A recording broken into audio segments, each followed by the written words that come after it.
Alright, this is Reveal Your Crush's Secret Fantasy. I've actually used different cards instead of actual tarots because I'm gonna try to guess. Alright, so we'll see how this goes. But, like, you can read between the lines if you want. So, we have the Pixie, we have the Roses, and we have Bad Marks once again to help us out with this.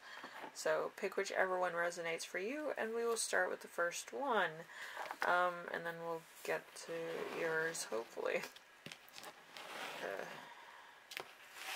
Hopefully it's just group one. Alright, but, let's see. We have Your Crush's Secret Sex Fantasy Deep Desire. We have no liberalization. So no relief, no moment to breathe, no release type of thing. So they might kind of have this fantasy of like lasting all night, which honestly only happens to the chosen few.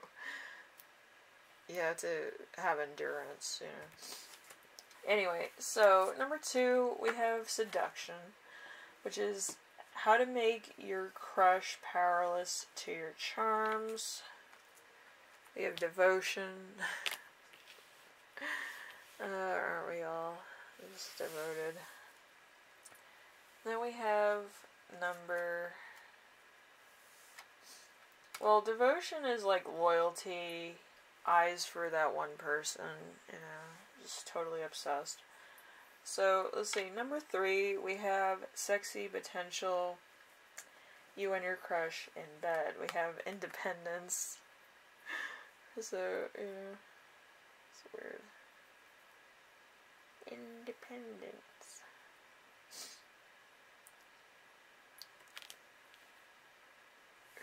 That's so funny. We have Alliance, that's what it is, but I wrote it down as independent or single type of things, a friends with benefits type of thing. So there's really not a, you know, established, like, end all be all type relationship, okay? That's kind of what I was, you know, saying. But anyway, we have the Outcome, which is no trust. So there's something here that's kind of not 100%. But Devotion and Alliance. So there's some type of either alliance or devotion here. It could be an ex. It could be like a friends with benefits type deal. It could be a BDSM type deal that they're thinking about. But whatever it is it's not really on the basis of being a functioning relationship, is what I want to say. It's based on fantasy alone, so it's like a fantasy role play, okay? So they might want to do some fantasy role play. Or they want to try out some things that might be on the BDSM level. Maybe they want to be the slave, maybe they want you to be the owner, vice versa. Or it might be interchangeable, so, you know, that type of thing. Anyway, group 1, hopefully this helped you out in some way, shape, or form. It's making me uncomfortable. So, we're going to move on to the next one. So, you know, you can kind of put the words together and find out what it means. No liberation, no truth, an alliance, and devotion. So, if you want to look that up, by all means. And the numbers are 25 and 30 are together, and 41 and 20 are facing the same way. Alright? So have fun looking those up, and maybe you'll get a message or, you know, a, something to that effect. A, position, maybe? I don't know. Anyway, let's see. Group 2! Alright. So we have Your Crush's Secret Sex Fantasy Deepest Desire.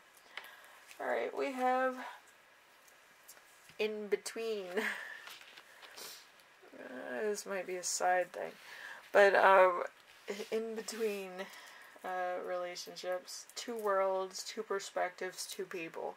So this could be a threesome, or you could be swingers. Only the swingiest swingers. Austin Powers is coming to mind, so you know. Let's see. Seduction, how to make your crush powerless against your charms. We have past. So, past events, regrets, making things right. So this could be an ex that's kind of coming back into your life. Maybe they miss you to some degree, or like their relationship that they're in now it kind of sucks. But if I were you, I'd kind of stay away from it, because I feel like this is a fantasy. I don't feel like this is anything that they want to act upon at the current moment, so that might be a problem. It could also be a past friend that you never really saw in a romantic fashion, so they could be having fantasies about you too. But anyway, it's somebody from your past. So number 3, we have sexy potential between you and a crush in bed. You have water. It could be very refreshing. Or you could both be water signs. That should be cool. Or have water placements either in your rising sign, your sun sign, your moon sign, or your Mars sign. So that's pretty hot. You know, it's like steam on a hot tin roof. Anyway.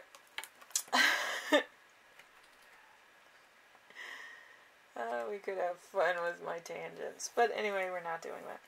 Alright, so outcome of this, we have number 2. Number 2 is going to be actually the 11. I'm going to see if I can get all these in frame. Hold on. So, the nurturer.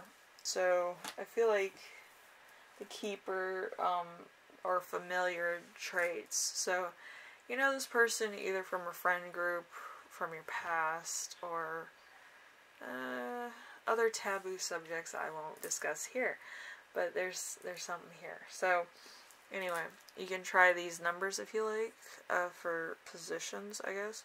We have 19, 36, 33, and 11, so you might want to check those out if you're looking for ideas, or you kind of want to see how nasty your crush is thinking about you. Gross. But anyway, group 2, hopefully this helped you out. You didn't have any blocks on yours. It's kind of in between past, water, and a nurturer.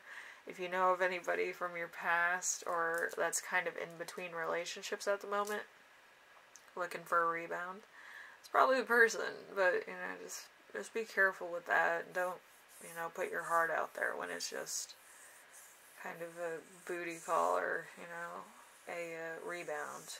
So just be aware of that. Anyway, I will see you in the next reading, and hopefully it's fun. But you know, anything can happen. But hopefully this helps you out in some way, shape, or form.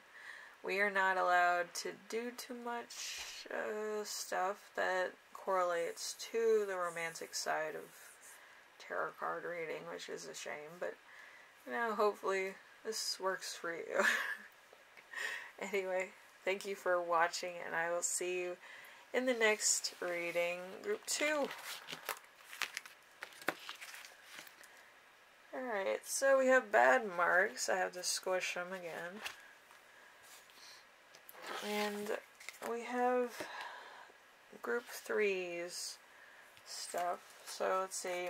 Your crush's secret sex fantasy, deepest desire about you. We have romantic love in reverse. So that's not good. And that's number 2 in reverse. So we're starting off good, aren't we? And -2.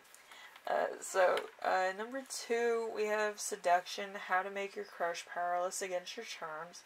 We have communion. So that's innuendo in and of itself.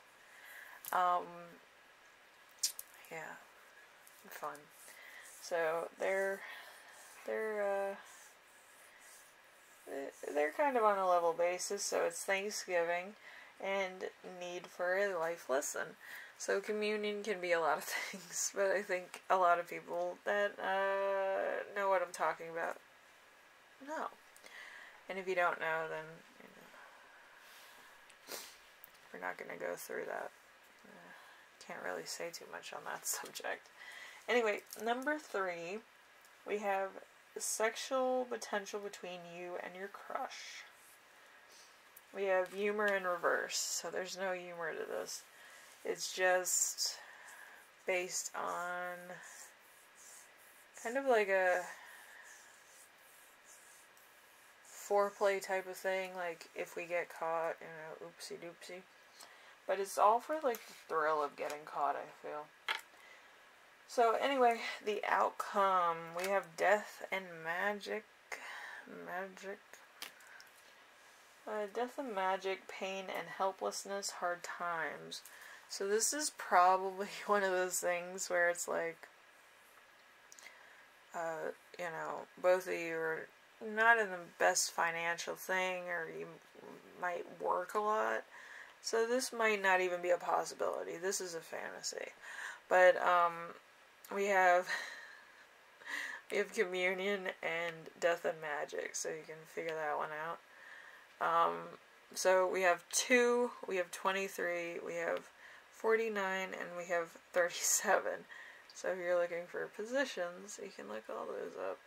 But yeah, I feel like this is more on the foreplay side of things. I can't really get too into detail about sexual things on YouTube because reasons. We're living in Looneyville. But hopefully you kind of catch my drift and you look it up for yourself. You do some research yourself.